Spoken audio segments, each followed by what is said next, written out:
دنیا میں اگر سب سے ہولناک ترین ہتھیار کی بات کی جائے تو شاید ہر ذی شعور انسان کی زبان پر ایک ہی نام آئے گا: ایٹم بم۔ ایسا ہتھیار کہ جو پلک جھپکنے میں لاکھوں زندگیاں نگل سکتا ہے، بستیاں اجاڑ سکتا ہے، نسلوں کو معذوری، بیماری اور تباہی کی وراثت دے سکتا ہے۔ اور سب سے بڑا ستم یہ ہے کہ جس ملک نے سب سے پہلے اس انسان دشمن ہتھیار کا استعمال کیا، امریکہ، وہی آج دنیا میں امن کا چیمپئن بننے کی کوشش کرتا ہے۔ وہی دوسروں پر ایٹم بم نہ بنانے کی پابندیاں عائد کرتا ہے، اور وہی آج تک ایٹمی بم جو کہ انسانوں پر استعمال کیا گیا دنیا پوری میں، وہ واحد ملک امریکہ ہے۔ لیکن سوال یہ ہے کہ ایسا کیوں ہوا؟ کیسے دنیا کی تاریخ کا پہلا ایٹمی حملہ ہوا؟ اور جاپان نے ایسا کیا کر دیا تھا کہ اس پر انسانی تاریخ کا سب سے خوفناک وار کیا گیا؟ آج ہم آپ کو بتائیں گے کہ ہیروشیما اور ناگاساکی پر کیا قیامت ڈھائی گئی، اور یہ حملہ کیوں انسانیت کے لیے ہمیشہ کے لیے ایک سیاہ دھبا بن کر رہ گیا۔ سلام دوستو، میں میسم، آپ دیکھ رہے ہیں جرأت پاکستان۔ اگر آپ نے ابھی تک یوٹیوب چینل سبسکرائب نہیں کیا تو ہمارا چینل سبسکرائب کیجیے گا۔ ہم اتنی مشکل سے آپ تک ویڈیوز لے کر آتے ہیں، لیکن ہم نے یہ چیز نوٹ کی ہے کہ آپ ہمارا چینل سبسکرائب نہیں کرتے، تو گزارش ہے چینل سبسکرائب کیجیے گا۔ آئیے بڑھتے ہیں اس ویڈیو کے اہم حصے کی جانب۔ 7 دسمبر 1941 یہ وہ آخری دن تھا کہ جب تاریخ نے دنیا کا نقشہ ہمیشہ کے لیے بدلنے سے پہلے دیکھا۔ ایک بحری اڈے پر تباہی ہونے والی تھی جس کا کوئی اندازہ نہیں کر سکتا تھا۔ بحری جہاز پر ایک افریقی امریکی لڑکا ڈورس ملر سورج نکلتے ہی بحری افسران کو ناشتہ پیش کرتا ہے اور پھر ان کی لانڈری جمع کرنے کے کام پر چلا جاتا ہے۔ صبح ٹھیک 7:57 پر ایک سائرن بجتا ہے جو کوئی بھی سروس مین سننا نہیں چاہتا۔ وہ باہر نکلتا ہے اور یہ دیکھ کر حیران رہ جاتا ہے کہ پورا آسمان جاپانی بمبار طیاروں سے بھرا ہوا ہے۔ پلک جھپکتے ہی پرل ہاربر بحری اڈے پر گویا قیامت ٹوٹ پڑی، کیونکہ جاپانی طیاروں نے امریکی بحری جہازوں کو منظم طریقے سے تباہ کرنا شروع کر دیا۔ یہ حملہ پرل ہاربر اڈے پر کیا گیا، اور آج ہم جانیں گے کہ جاپان نے امریکہ جیسے ملک پر حملہ کرنے کی اتنی بڑی ہمت کیوں کی۔ ایک باورچی ڈورس ملر کو امریکہ کا سب سے بڑا ایوارڈ کیوں دیا گیا، اور امریکہ نے جاپان پر حملہ کیوں کیا؟ یہ کہانی 1941 میں شروع ہوتی ہے جب دوسری عالمی جنگ کے دوران امریکہ نے چین کو بچانے کے لیے اپنا سب کچھ داؤ پر لگا دیا۔ جی ہاں، وہی چین کہ جس کے خلاف آج 2023 میں امریکہ کھل کر بات کرتا ہے۔ بات کچھ یوں تھی کہ دوسری عالمی جنگ شروع ہوئے 3 سال گزر چکے تھے، جس میں ایک طرف جرمنی اور اٹلی تھے جبکہ دوسری طرف برطانیہ، نیدرلینڈز اور فرانس تھے۔ اس جنگ میں امریکہ کا کوئی حصہ نہیں تھا، اور وہ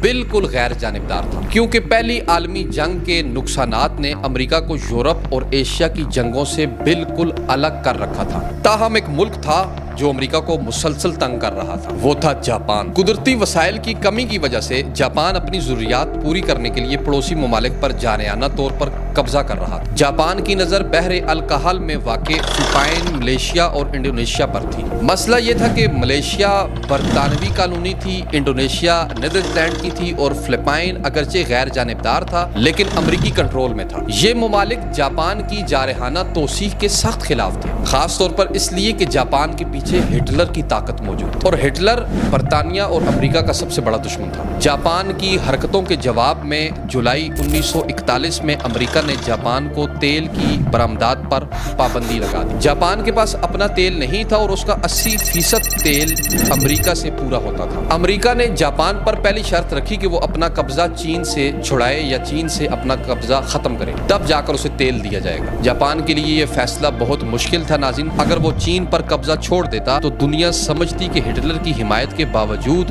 اس نے امریکہ کے سامنے گھٹنے ٹیک دیے۔ دوسری جانب تیل کے بغیر جاپان کی پوزیشن انتہائی کمزور تھی۔ جاپان نے فیصلہ کیا کہ وہ چین سے اپنی فوجوں کو واپس نہیں بلائے گا، بلکہ خفیہ طور پر اس نے انڈونیشیا پر تیل کے قبضے کے لیے حملے کا منصوبہ بنایا۔ تاہم یہ کام اتنا آسان نہیں تھا، جیسے کہ ہم پہلے جان چکے ہیں کہ انڈونیشیا اس وقت نیدرلینڈ کی کالونی تھی، اور وہاں تک پہنچنے کے لیے ضروری تھا کہ پہلے فلپائن پر قبضہ کیا جائے جو کہ امریکی کالونی تھی۔ جاپان کو پہلے سے معلوم تھا کہ اگر اس نے فلپائن پر حملہ کیا تو بحر الکاہل میں موجود امریکی بحری اڈے پرل ہاربر سے جوابی کارروائی ہوگی، کیونکہ جاپان کے تیل کے ذخائر تیزی سے ختم ہو رہے تھے اور اس کے پاس حملہ کرنے کے سوا کوئی آپشن باقی نہیں تھا۔ اس نے فیصلہ کیا کہ وہ فلپائن پر براہ راست حملہ نہیں کرے گا، بلکہ پرل ہاربر کو نشانہ نشانہ بنائے گا۔ جاپانی فوجی رہنماؤں نے ایک حیرت انگیز حملے کا منصوبہ بنایا تاکہ پورے پرل ہاربر اڈے کو تباہ کر دیا جائے، جس سے وہ بعد میں فلپائن پر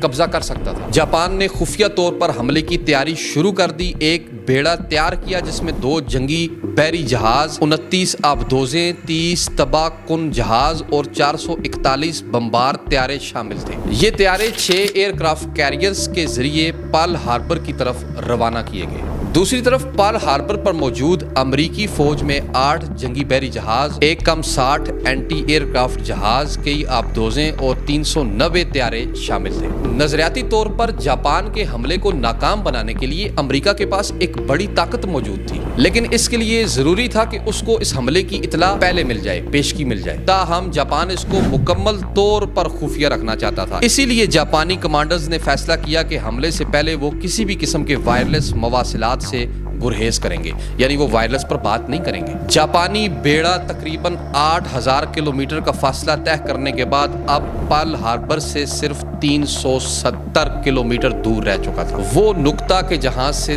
طیاروں کو حملہ کرنے کے لیے پرواز کرنا تھا۔ 7 دسمبر 1941 کی صبح 7:57 پر 350 جاپانی طیاروں نے 2 الگ الگ گروپوں میں پرل ہاربر پر حملہ کر دیا۔ امریکی جو کہ اس حملے سے بالکل بے خبر تھے، ان پر گویا قیامت ٹوٹ پڑی۔ جاپانی طیاروں کے پہلے گروپ نے 45 منٹ تک گولیوں کی بارش کی اور پھر واپس چلے گئے۔ یہ لگا کہ شاید حملہ ختم ہو گیا، لیکن 10 منٹ بعد بمبار طیاروں کا دوسرا گروپ آیا اور اڈے کو تباہ و برباد کر دیا۔ یہ حملہ 1 گھنٹہ اور 45 منٹ تک جاری رہا، جس میں جاپان نے 20 بحری جہازوں، 8 جنگی بحری جہازوں اور 300 سے زائد طیاروں کو زمین پر تباہ کر دیا۔ آسمان دھوئیں سے بھر گیا اور زمین ملبے سے پر ہو گئی۔ اس افراتفری کے دوران ایک افریقی امریکی باورچی ڈورس ملر، جس کا ذکر ہم نے پہلے کیا، ایک امریکی جنگی جہاز پر موجود تھا۔ لانڈری جمع کرتے ہوئے اس نے ایک خوفناک سائرن سنا اور باہر بھاگا۔ ایک جاپانی ٹارپیڈو میزائل اس کے جہاز سے ٹکرایا، جس سے کپتان سمیت کئی افراد زخمی ہو گئے۔ ڈورس نے اکیلے زخمیوں کو محفوظ جگہ پر منتقل کیا اور پھر anti aircraft machine gun پر جا کر خود جاپانی طیاروں پر جوابی حملہ شروع کر دیا۔ اس نے بغیر کسی تربیت کے کل 6 جاپانی طیاروں کو مار گرایا۔ اس بہادری کے لیے اسے بعد میں نیوی کراس سے نوازا گیا، جو کہ میڈل آف آنر کے بعد ریاست متحدہ کا دوسرا سب سے بڑا فوجی اعزاز ہے۔ 1 گھنٹے 15 منٹ کے بعد جاپانی طیارے واپس چلے گئے، لیکن وہ امریکہ کو دوسری عالمی جنگ میں گھسیٹ چکے تھے، ایک ایسی جنگ کہ جس میں اس حملے سے پہلے امریکہ شامل نہیں تھا۔ پرل ہاربر حملے کے اگلے ہی دن امریکہ نے جاپان کو سبق سکھانے کا فیصلہ کیا اور ان کے خلاف کھلی جنگ کا اعلان کر دیا۔ اگلے 3 مہینوں تک امریکہ اپنے بحری اڈوں کو تیار کرنے میں مصروف رہا۔ خوش قسمتی سے کئی جہاز جو کہ اتلے پانی میں ڈوبے تھے مرمت کے قابل تھے۔ 4 ماہ بعد اپریل 1942 میں امریکہ نے جاپان کے دارالحکومت ٹوکیو پر اسی طرح بمباری کی جیسے جاپان نے پرل ہاربر میں کی تھی۔ یہ دوسری عالمی جنگ میں امریکہ کا پہلا حملہ تھا، لیکن اس نے یہاں رکنا نہیں کیا۔ اگلے 4 سالوں تک امریکہ اور جاپان کے درمیان شدید لڑائیاں رہیں، جن میں اب امریکہ کا پلڑا بھاری تھا۔ جاپان اس جنگ میں بہت کمزور ہو چکا تھا، لیکن وہ کسی صورت ہار نہیں مان رہا تھا۔ آخرکار اگست 1945 آ گیا اور اس میں امریکہ نے اپنا آخری کارڈ استعمال کیا۔ 6 اگست 1945 کو صبح 8 بجے جاپان کے شہر ہیروشیما کے اوپر ایک بوئنگ B-29 سپر فورٹریس طیارہ دیکھا گیا۔ اس جہاز نے 4400 کلو گرام وزنی بم، جس کا نام لٹل بوائے تھا،